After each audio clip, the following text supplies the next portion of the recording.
We're so cooked.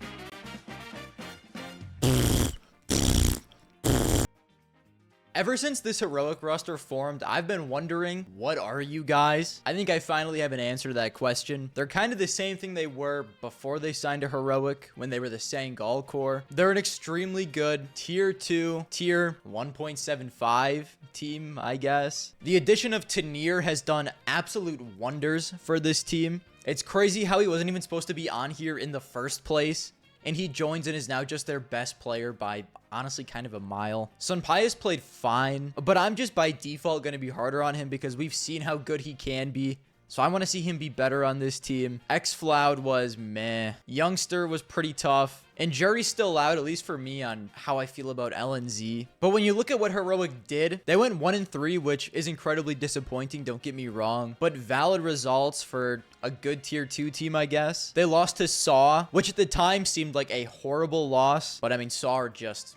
they're just goated. It's not even their fault. They beat HouseBets easily. If they didn't, it would have been a disaster. Lost 0-2 to 3D Max, but their train game was fucking cinema, and barely lost to Nemiga. Nemiga is one of those other tier 2 teams that are fairly good. So I mean, when looking at it from the perspective of a good tier 2 team, it's not that horrible of results. In a perfect world, Nilo still joins this team and replaces Youngster. Unfortunately, I mean, the roles just don't work out at all. Are we really going to make Nilo an anchor? I don't see this team actually making any roster changes, but it just hit me. Boys, why are we not in the market for Perfecto here, huh? Perfecto to Heroic, in my mind, would actually be an elite move. Anyways, I don't think they make any changes before Austin. And unless something drastic happens, like Sunpius becoming a top 5 player in the world, okay, that's a little crazy. Maybe a top 5 AWPer in the world. I just see them being consistently a good tier 2 team.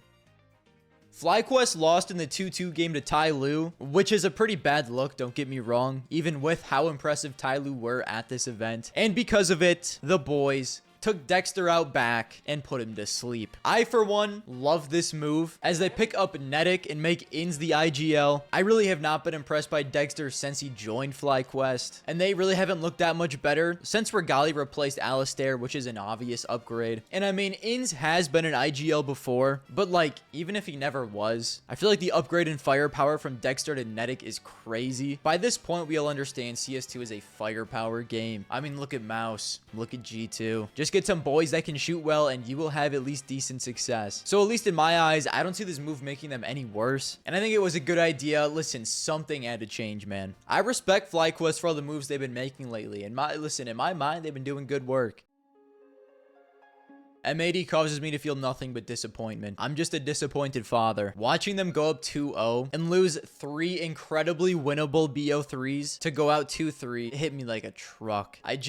I feel like my son came home from school and said, "Dad, I'm an Aiden Ross fan." Or, "Dad, I'm a Hassan Abi fan." Or, "Dad, I'm a FaZe fan." I mean, I'm not mad. Like, what am I supposed to do? Just incredibly disappointed. And the saddest part is, the Americans let us down on this one. Rek and Swisher did not play well. Sin was meh. Lake was meh. Slacks played very well, I thought. But for the most part, man, I mean, I'm kind of not surprised. I feel like I've seen M80 choke in tournaments quite a bit, which does fall back to Sin. I mean, you gotta lock these boys in. Why are we getting relaxed when we almost have made it? And then our entire team just gets turned to dust. Especially in the final 2-2 match against Furia. It was just kind of embarrassing. They got blown out on both maps that they lost. I feel like going into the series, it just looked like they were already out of it. So I do personally really like M80. I like the project they've been doing. I like them giving chances to young NA talent. But I haven't really seen them improve from the form they were in it all last year. So while I think they're good, if they want to actually start competing at tournaments, they might be a roster move or 2 away. Meh, I don't really care. Listen, I'm as critical of MIBR as almost anyone, but in their defense, while they did go 0-3, they played Vitality, Eternal Fire, and Furia. They should be losing all 3 of those matches, like, anytime. I mean, you put a midget up against two bodybuilders and an autistic regular-sized guy, they're probably gonna lose all three. But they did make it through the stage before that. 3-1 beating Nemiga, meh. Lost to Gamer Legion, valid. Beat Furia that time, which sometimes I guess the midget does win. And beat Tyloo, which at the time, Tyloo were looking pretty good, so also impressive. And I actually think I like this new MIBR more than the previous one. I mean, that's a lukewarm take. I feel like anyone over drop firepower-wise would have been better for the team, and Exit isn't an atrocious caller by any means. I mean, I wouldn't consider him super good, but you can do worse. In that second stage, everyone shit themselves besides Insani. What's new? I feel like there's not much to take away from this besides, if Insani has good English, can we put this dude on a different team? I mean, fucking A. Insani to wild card, in my opinion, would be crazy, but that I'm a little biased, so if he doesn't have good English, go help out Pain.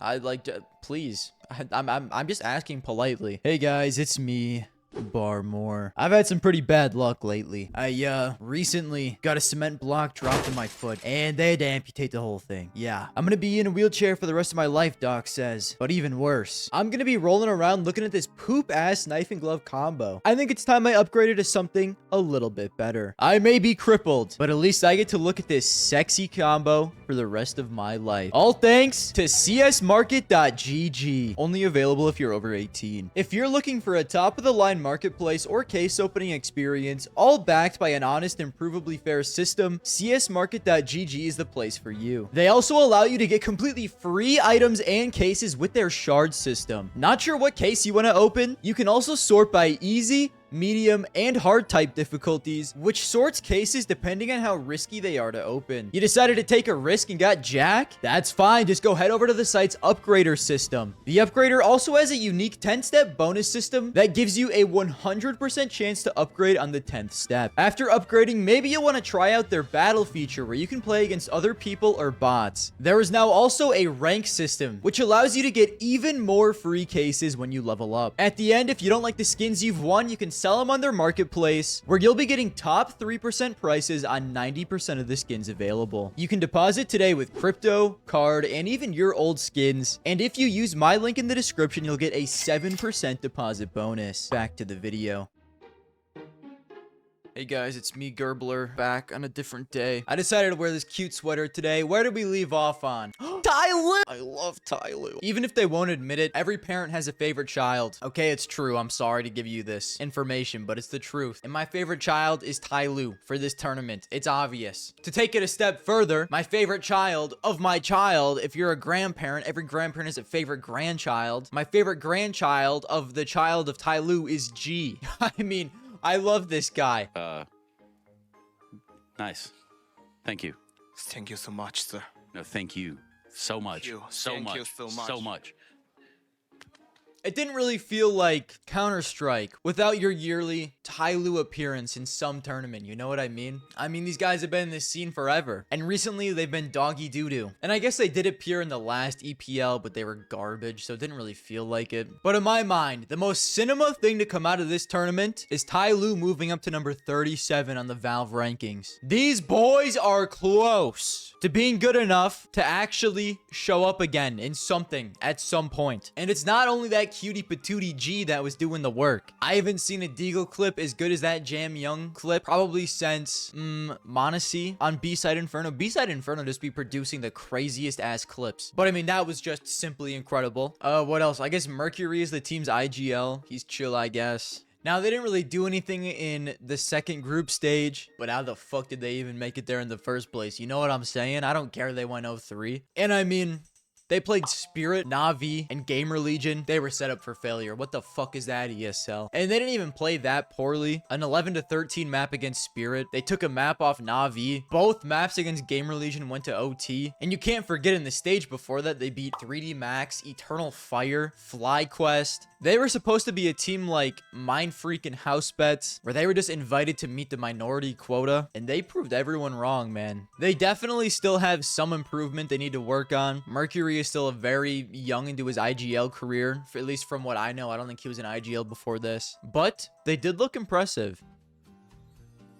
Saw is very much like Tyloo, except they don't have a G. But how the fuck did they make this stage? They go 3-0 in the first group stage, beating Heroic, Furia, and M80. Not the greatest of competition, but you have a brand new roster. You probably should be losing all 3 of those. So this has led me to one conclusion. It's time we start giving our boy Muterus some respect. I mean, listen, I haven't been that high on him for however long. I put most of team success on you jerks and Eris Dose, like most people did. But looking back on it, this dude Muterus called this Saw team into the semifinals of Cologne with Story and Roman on the team. What the fuck? And he does it again with 2 brand new players. I mean, listen, this is no semifinal Cologne run, okay? But they still looked very impressive with their new roster. And maybe that boy Muterus does know how to call.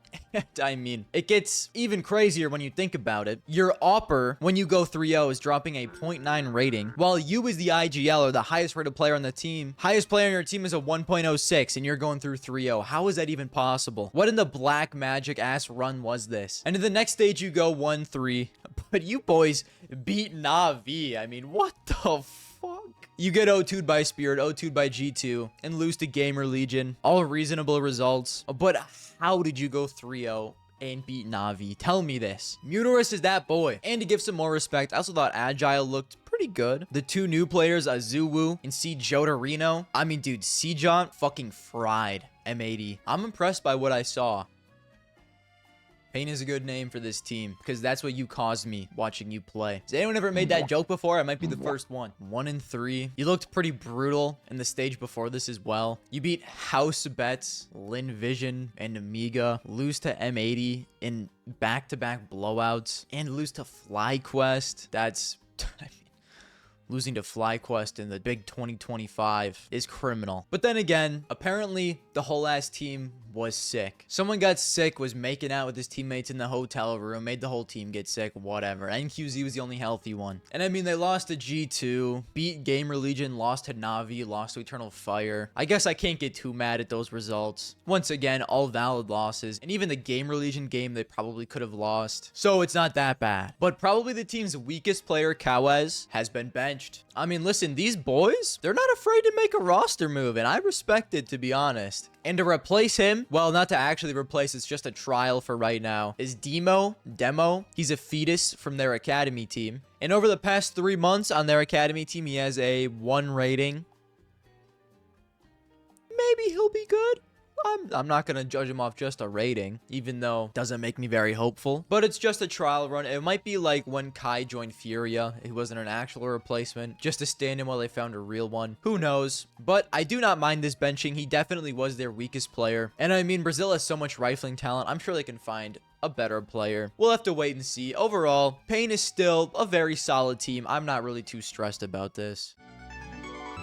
Furia, man. What is left to be said that I haven't already said? They're a boring-ass team. They just slide through the first stage 3-2, beat Lin Vision, NRG, and M80. Okay. Lost to Saw and MIBR. In the next stage, they go 1-3. The only team they beat was MIBR. Okay. I don't know, man. In my opinion, that might be the most boring, I guess, technically tier 1 team in the scene right now. Are they really tier 1? Like, they're not bad. They're obviously still a very decent team. But, like, going into a tournament, you know they aren't really going to do anything. Maybe they'll sneak into the playoffs, but if they do, they're going to get stomped in the first round. And I just haven't seen them improve in God knows how long at this point. I don't know what has to change. I just feel like even if they make one roster move, what is really going to be the difference? They're in the state where it's like they're good enough to where they don't need to make a change, but like they're not improving at all. I feel like the obvious answer is Fallen, but I feel like he also gives the team their stability, and without him, they'll have a much lower floor. So it's like, what do you want to do? Do you want to take a risk and maybe be complete doggy, or just continue to be mediocre fine? Fuck a fine, oh man.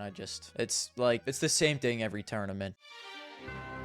3D Max, the classic, very good, but not elite team. You make it through the first stage 3-1, expected. Then you go to the second group stage, and you barely miss playoffs 2-3, also kind of predictable. You beat Eternal Fire, which is an impressive win. Lose to Vitality, Mongolz, Liquid. You beat Falcons. Like, these are all valid results for this team. If I keep going with my take of they're like the gateway to tier 1, that means Liquid is tier 1, Falcons isn't. There can be a little bit of nuance, but I mean, that would mean EF isn't really a tier 1 team. I don't know.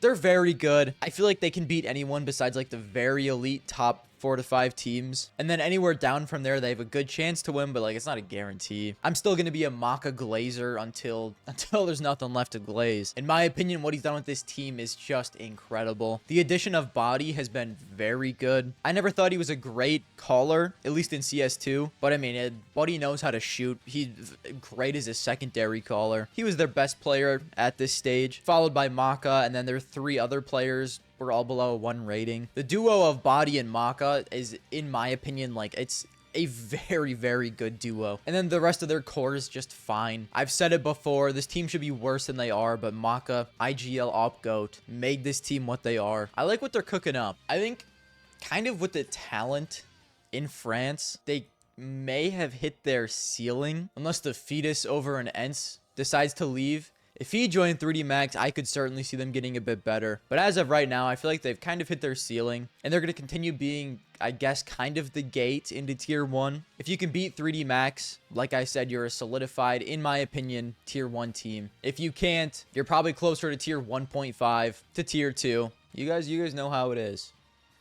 I adopted Gamer Legion as my son a few months ago, and I gotta say, they're making me proud for the most part. They're balling out here on a budget, competing with top 10 teams. That's all a man can ask for at the end of the day. Slid through the first stage, easy peasy, expected. Then in the second stage, they lose to the Mongolz, who honestly, like, at this time, they might be the 2nd best group stage team in the world. Lose to Pain, then they beat Tyloo Saw, and had to play G2 in the 2-2 match. I mean, it is what it is, man. I still love this team. I'm very proud of them. I'm praying on my hands and knees that Ash does not leave. They resurrected Rez, my fucking goat. PR is still a fucking animal. He is so mechanically good. He looks so crisp. You know, looking at their team, actually, I'm just gonna go on a limb and say it, actually. I know they don't have the money for it. They could wait for his contract to expire. Gamer Legion might be the best place for Simple to go. Simply due to the fact, listen, Simple's a little washed. We just have to call it as it is. I don't know if there's a better team that could revive him than Gamer Legion. I mean, you're telling me they're reviving Rez, who's been in NIP jail for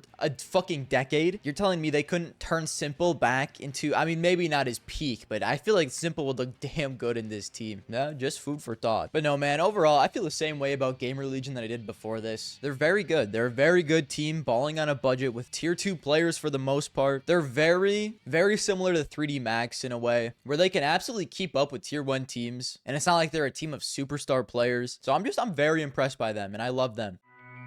After making the finals of Cluj, Falcons missed out in the playoffs of this. And I was thinking, you know what? I'm going to call them out for being inconsistent. Maybe some of the blame can be placed on Kixan, the IGL, for the team's inconsistencies. But no, I would say their inconsistencies fall to the entire fucking team falling off a cliff besides Nico. I mean, Nico didn't play out of his mind this tournament by any means, but like everyone else on the team was just doggy doo-doo. The 2nd best player on the team was Unk Magisk with a .94. Then, I mean, Dexter was not good. Tessez was atrocious. Like, why are we falling off like this? I just don't get it. And even with that, they do make it to the 2-2 game, and by that point, Nico is all out of juice. The entire team just looked bad, to be honest. So I do like this Falcons roster. I understand the hate for the Falcons org, but the players on the team I do like. But at this point, it does seem like they're probably 2 roster moves away from actually being a contender at tournaments. Just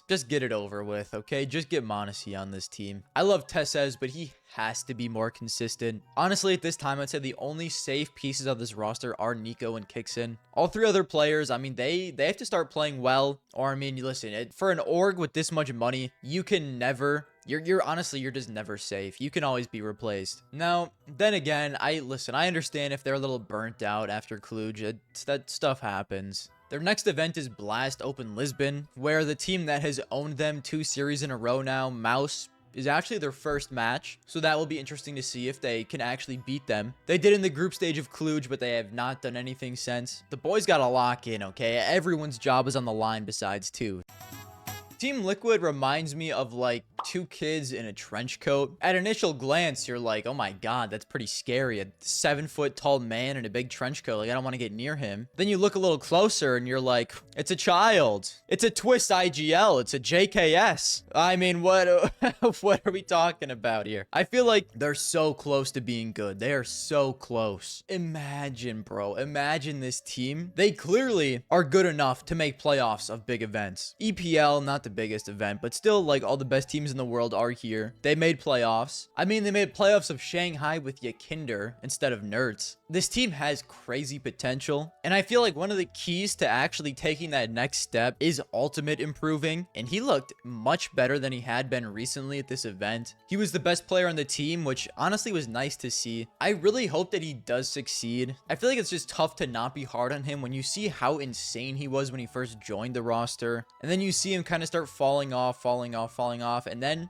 he goes from being this super exciting new opera on the team to a hindrance. But he was not a hindrance in this tournament, and thankfully so. Hopefully he keeps this form up, and he also keeps improving to get back to that peak we initially saw him at. Along with that, Twist played well. Imagine if he could just frag, man. Imagine he could just be a secondary caller, and he could run into events and drop a 1.2 rating. Imagine. He still has the mechanical skill. God, bro. They have not made a single phone call to Suhei. I'm going to be very upset. This was an incredibly bad tournament for NAF, especially in that Vitality series. NAF's a GOAT. We let it slide. He's the classic 95 worker on the team. He goes in, does his job, and leaves. Except this time, he was drastically hungover. Listen, all of your best employees, you gotta give him a break sometimes, okay? He was sleeping on the job. Listen, just don't sleep on the next one. God, bro, the thought of this team adding a real IGL and allowing Twist to just frag out if Ultimate can return to his peak with Nerds, with NAF. God, bro, it could be so fucking good. Please, please, please. I am begging, dude. They'd be a top 5 team in the world that wouldn't even be goddamn close. That boy m0NESY is back. I love watching G2 play when m0NESY is on. They're easily one of the most entertaining and fun teams to watch in the entire scene. And to be honest, overall, G2 did impress me at this event. I really wasn't sure if they were going to make playoffs. I thought it was a coin toss, kind of between being 3-2 and 2-3. And they did actually make it through 3-2, and then put up an incredibly good fight against Mouz, who ended up making the finals. They could have easily won that series. Easily. Ancient was incredibly close, but I guess on the other hand, they also should have lost 0-2. They came back on Inferno when they had no right to win that map. But overall, I actually feel more optimistic about this team after watching them at this event. Mongolz fell off like crazy in that playoff game against Mouz. But other than that, I mean, he played pretty well throughout the group stage. Heavy God was fine. We've seen him play better, but he wasn't an issue, I don't think. Hunter was meh. Snacks dropped 0.85. I mean, but the entire team completely fell off in the playoffs besides m0NESY, which is obviously a very big problem. I feel like it's impossible to talk about G2 without talking about Snacks. I know Hunter is calling CT sides for the most part. It's not only him. I mean, basically the whole damn team is calling CT sides at this point. Also doesn't help when one of your players like Mongolz calls last B and it causes your entire team to rotate into JL. One of the worst clips from the entire event, and of course it's G2. Now maybe in that moment, that is not Snacks' fault. That is true. I don't know, man. I feel like the Snacks discourse is so overwhelming. It almost makes me not want to even talk about it. G2 won 2 Blast events, and at the time they were the best roster in the entire world, which, yes, you do have to be a good IGL to still make that work. But I feel like the reason why it's so easy to be hard on Snacks is he did nothing in his IGL career to warrant being in this team in the first place. He needs to prove himself, and in my opinion, he just hasn't yet. Now, the G2 roster he has right now by no means is bad, but I would say it is a step down from the roster he had before. And this would be the time to prove yourself as a solid IGL. I'm going to give him like 3 more months, okay? If G2 does not do shit until Austin, no longer am I a believer in him, but he gets a little bit more leeway from me.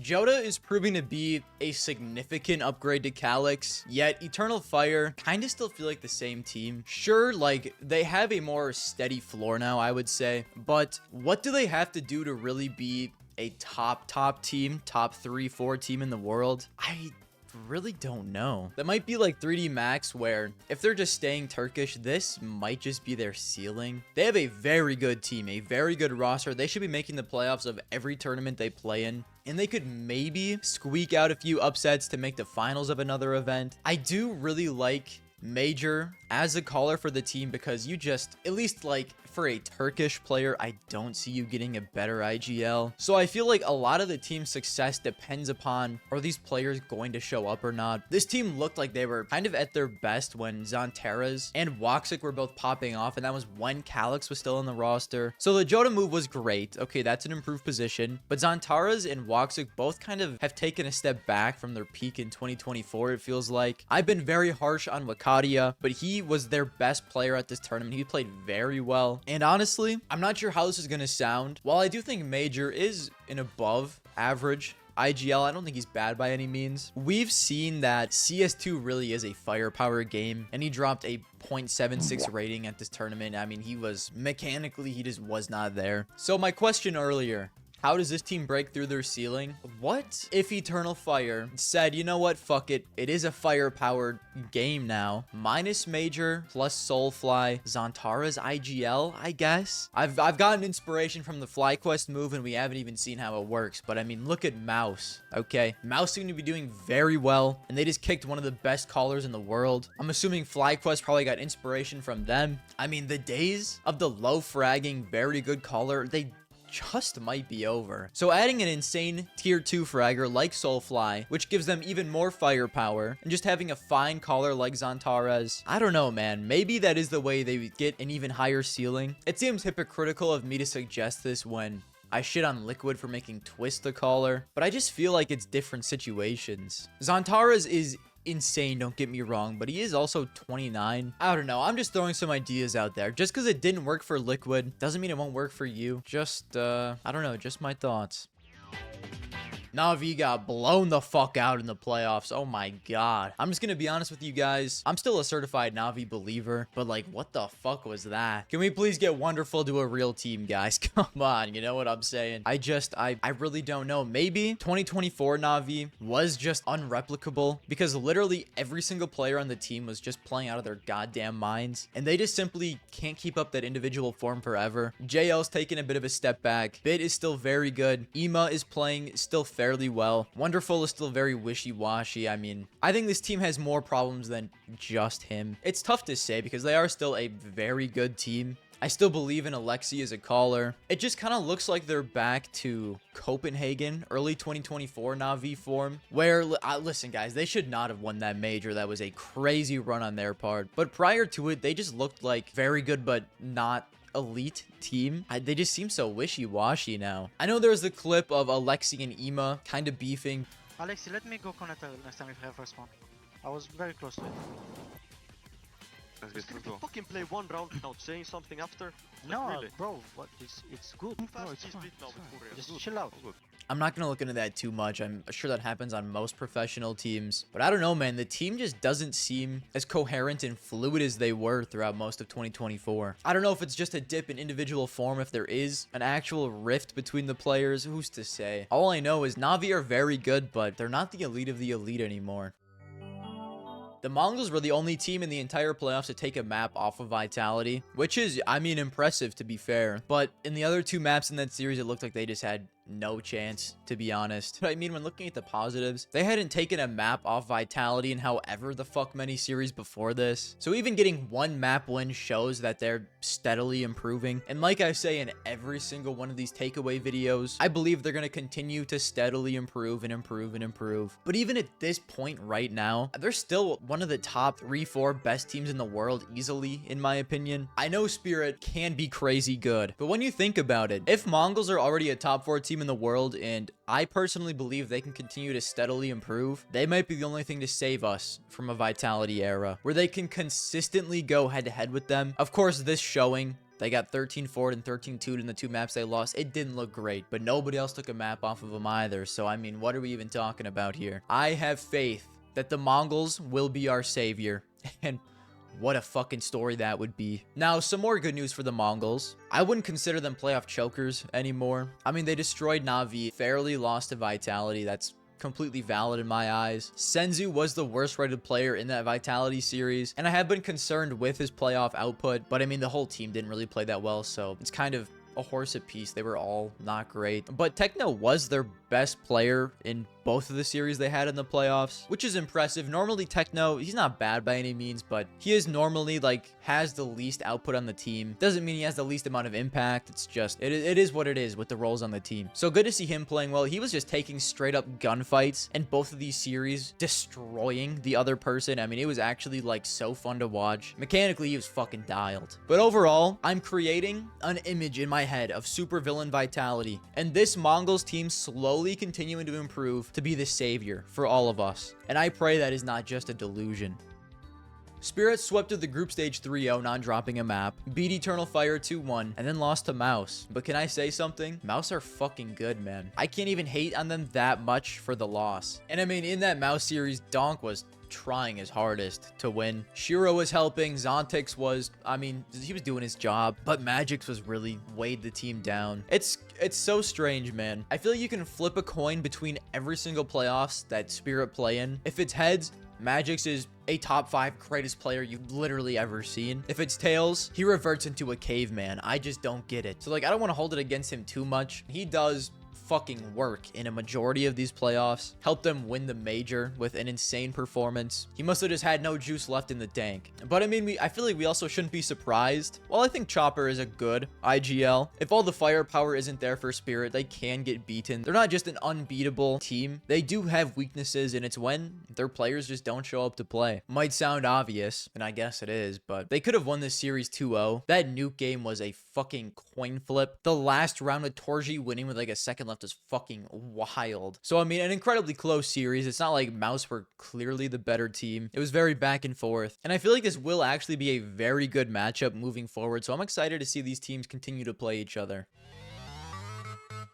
I'll start with talking about Mouz. I was not a Mouz believer even after their Kluge win. I thought they'd barely miss the playoffs 2-3, but as soon as they went through 3-1, something in my brain just flipped, and I just suddenly became a Mouz believer. I didn't believe they'd beat Spirit and make the grand final. Even that surpassed my belief in the Goonfat squad, and maybe it is still a honeymoon, but overall, I mean, I'm very impressed by this Mouz team. I feel like as a group, they just play off of each other so fucking well. Their spacing is so good. Well, most of the time. It's really weird, like, especially in that series against Spirit that I was watching. On Nuke, they could go up 9-3 on T side. Like I said, their spacing is insane. They're playing off of each other very well. And then I feel like after they get a big lead, they just kind of get very lax and just stop trying as hard. And that allowed Spirit to obviously come back into overtime. I feel like they also do that on Ancient a lot. They did it against Spirit and G2. They're like the best Ancient team in the world, but only for the first 9 rounds. Against G2, they also went up 8-1. They started getting sloppy and they barely won that game 13-11. Like, I feel like when they're actually dialed and locked in, they play some of the most flawless, perfect Counter-Strike I've ever seen. And they just get lax. They get lazy and sloppy when they get a big lead. I feel like that's also what lost them that Inferno against G2. So if they can clean that up and play like that always, I mean, they're going to be a top 3 team in the world. They look very good. I'm not calling it just yet. I know they got a huge improvement in firepower with Spinks joining the team, but Brolin IGL might be onto something. I don't know. Now, moving on to Vitality. We're all fucking cooked. That NAVI era was great. They looked very good. They did not look like this. Vitality simply looked like they're just impossible to beat. They kind of remind me of 2019 Liquid, because 2019 Liquid, it looked like every single player was hitting their peak at the same time, and you just could not win a gunfight against them. It was just impossible. They'd play off each other perfectly. Their swings, their spacing was perfect. Everything on the team, like, they were all in the zone for like that entire fucking year. They just all knew they were the better team on the server. They all looked mechanically unbelievable. But the thing with 2019 Liquid is they had an Astralis to stop them. This Vitality looks like that, where they know they're the better team on the server. It looks like every player on the team is mechanically hitting their peak at the same time. They can just run you down and there's nothing you can do. They're just all in the zone at the same time, except there isn't an Astralis to stop them. And I really don't know if anyone will be able to stop a Vitality era. I'm sure Spirit can get close. I think Vitality will be able to be more consistent with their roster than Spirit will be. They're just a super team. Spirit, I wouldn't consider them a super team. So if all the Spirit individuals are playing at a very high level, I could see a close series between them for sure. But like I said earlier, Vitality is going to be the super villain of this year. And the one man that can save us is Blitz and Mongolz. And oh fucking A. I pray they come soon. Alright guys, here's my official power rankings after EPL Season 21. I'm just going to go through this really quick. Vitality, they're obviously the best team in the world. Spirit, I know they lost to Mouz, but I'm still not ready to drop them that low. In my eyes, they're still the second best team in the world. And then Mongolz and Mouz, I could see them being flip-flopped. But at the moment, I do like the Mongolz a little bit more. I mean, they did take a map off of Vitality. Mouz couldn't take a single one. But I think they're both very good. I could understand if you wanted to flip them. NAVI might be a little high for some of you, but I didn't want to drop them too low. I still believe they're a very good team. They just have some issues to work through. Then FaZe, they didn't move at all from the last time. G2 moved up to number 7. Like I said, I was impressed with what I saw. Eternal Fire down to 8. This might be a bit harsh, but at the current moment, I just don't really think EF could make a run to a finals. I feel like all the teams above them have the potential to actually make a run to the finals. So, I mean, that's why they're down to number 8. Falcons at 9. They didn't play great at EPL, but I still like the potential of this roster. And I feel like they could upset one of these teams above them. Liquid at 10. They also move up. I know Ultimate played out of his mind, so that might have made them a little bit better than they normally would be. But I like Liquid hovering around the 10 spot. They just move up 2 places from where they were the last time. Astralis moves down 1, mostly just because of recency bias, and they didn't play this event. 3D Max at 12. I think that's a good spot for the gate of tier 1. I think 12 is a good spot for them. Gamer Legion very similar at 13. VP don't move. Pain moved down 4 spots to 15. A part of this is also because I don't think they know who their new 5th player is going to be. So they're going to be in kind of turmoil for a little bit. Saw is a new team at number 16. I did not have them in my top 20 before this, but from what I saw, I could not include them. They impressed me quite a bit. They're right above Furia, who didn't move. Big are still at 18. MIBR are new at 19. Here, let me go down here. MIBR are new at 19. I don't think they're insane, but they're certainly not an awful team by any means. They made it through the first stage 3-1 and did go 0-3 in the next stage, but I mean, their opponents were very strong. They took a map off of Vitality. And then down at 20 is Heroic. They moved down 4 spots. I mean, they just played awfully, to be honest, at this event. And if I'm looking at them like more of a tier 2 team, they cannot be as high as they were a couple weeks ago at like 12 or 11. So they've got to move down to 20. Last time I did this, they were at 15. They got to get moved down, simply.